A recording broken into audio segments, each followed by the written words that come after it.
And tonight's Brief but Spectacular features pediatrician Lucy Marcel, who integrates free tax and financial services into her care for patients and their families as a way to help improve their overall health.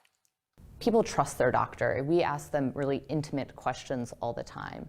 We ask them about sex, about mental health, about alcohol use. But I bet if you think about your own experiences, you've probably never had your doctor ask you how much money you make. If you have less money, you have worse health outcomes in almost any disease you can think of. Poor children in the US die at higher rates. They're 1.5 times more likely to die. They're twice as likely to be hospitalized. So it really is a health issue, and it's negligence on our part not to be asking about it. I had a mom in clinic last week who is trying her best to raise 2 lovely kids, but she's been homeless, she's been in several abusive relationships, she's encountered mental health problems, and as a result, it's been hard for her to keep steady jobs. With her, for instance, I asked her, have you filed your taxes? She said, I'm not going to. I only made $3,000 last year. And I was able to explain to her how if she did file, the US government would give her $1,200.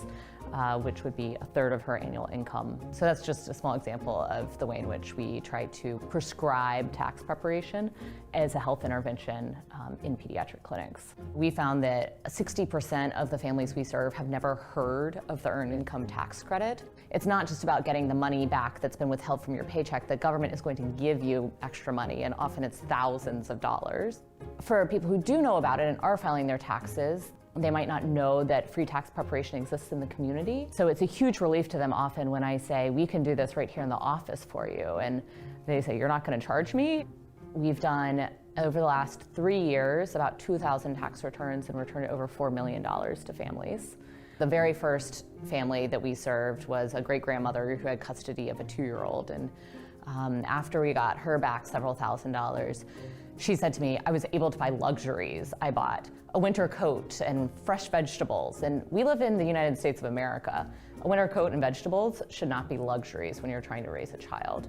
So the patients that I have that have used StreetCred, I feel I have a deeper, more trusting relationship with. I think they recognize that I'm someone they can tell anything to, that I'm interested in their problems, not just interested in telling them about how their kids should drink less juice, which they should. No one should be drinking juice.